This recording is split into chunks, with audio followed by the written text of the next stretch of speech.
Okay, so to get back to the game, Duckstein has just played b takes a5, and Petrosian answered that with bishop takes c5, and now it's immediately evident that the pawn exchange has considerably weakened white's grip on the center, and the slight exposure of the king is insufficient compensation for that. Play continued a6 and b6, which is a good defensive move and typical of Petrosian, who would always take care of all of his weaknesses before doing anything else. It's a much better move than other candidate moves, which either leave the king exposed or give white good initiative. For example, rook b4 would be bad, because after queen c2, bishop a3 is coming, which is going to get strong initiative after the rook moves. Then there's going to be two attacks on the bishop, so it's no good. Another possibility was knight d4, which seems like a good centralizing move, but it's easily countered. Not with queen takes b7, which looks tempting, but as the game played out, it would leave black with a favorable endgame.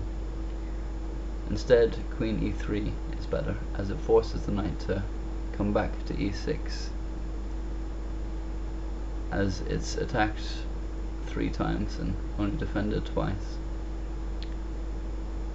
If queen f4 is played to defend it, it would be basically winning for white. After queen e8 check, king a7, a takes b7, and the black king is badly exposed. The pieces here, getting close to the white king, really pose no immediate threat upon closer examination. So b6 was the right move by Petrosian.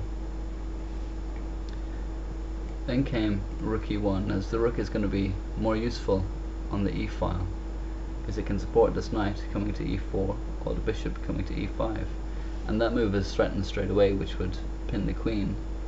So Petrosian played king a7 to stop that, and then came bishop e5, queen d7, knight e4.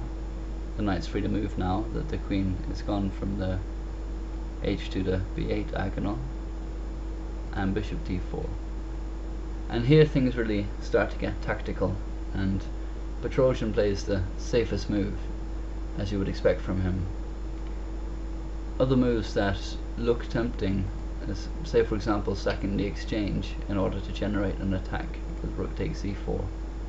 But after rook takes e4 and queen d2 with threats on f2, there's queen takes f7 check.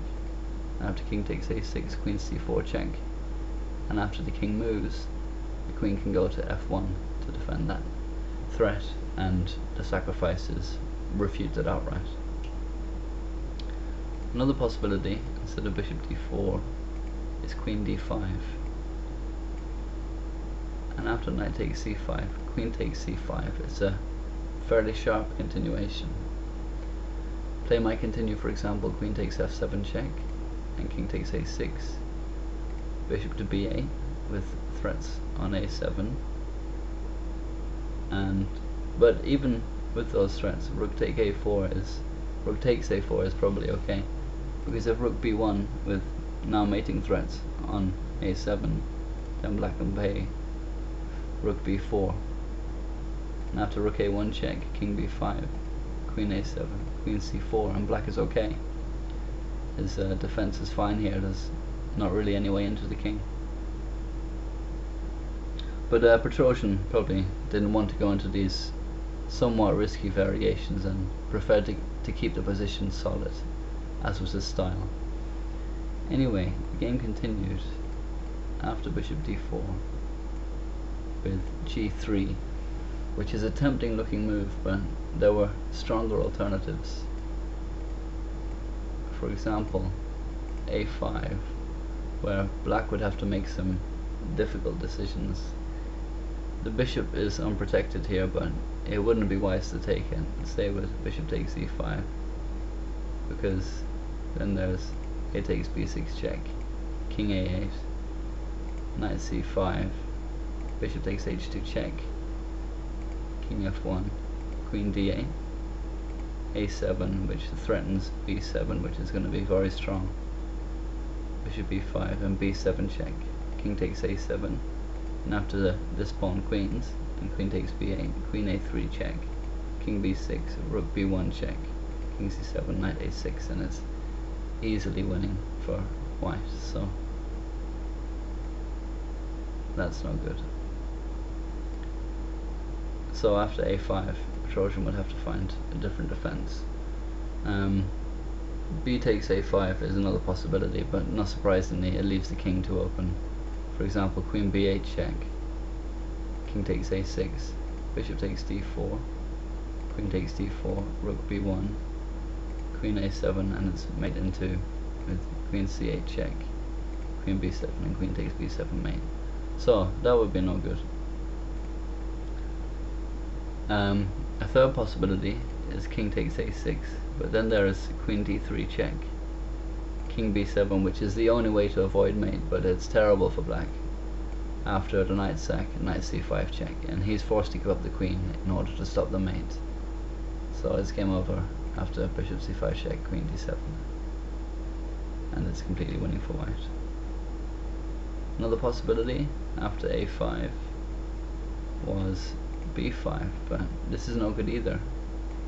For example, g3 would be good here.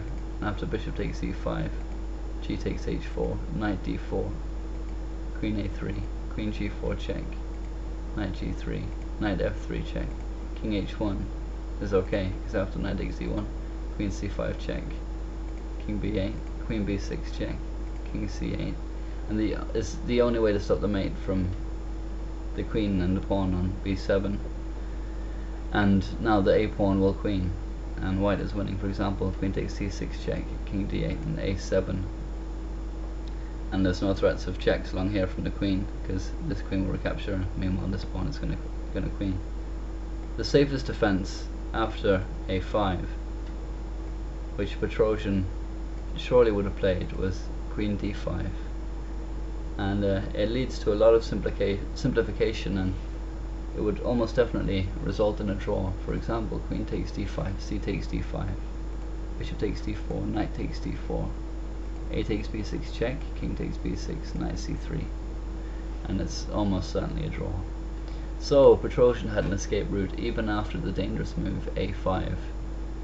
There would have been no chance of him winning if it had been played, or put a different way, Duckstein missed a chance to draw against Petrosian, and the game continuation was in Petrosian's classic style, with an exchange sacrifice after g3 was played. To get back to it, yeah, here. The move just played is g3. And so Petrosian, in his typical style, plays bishop takes e5.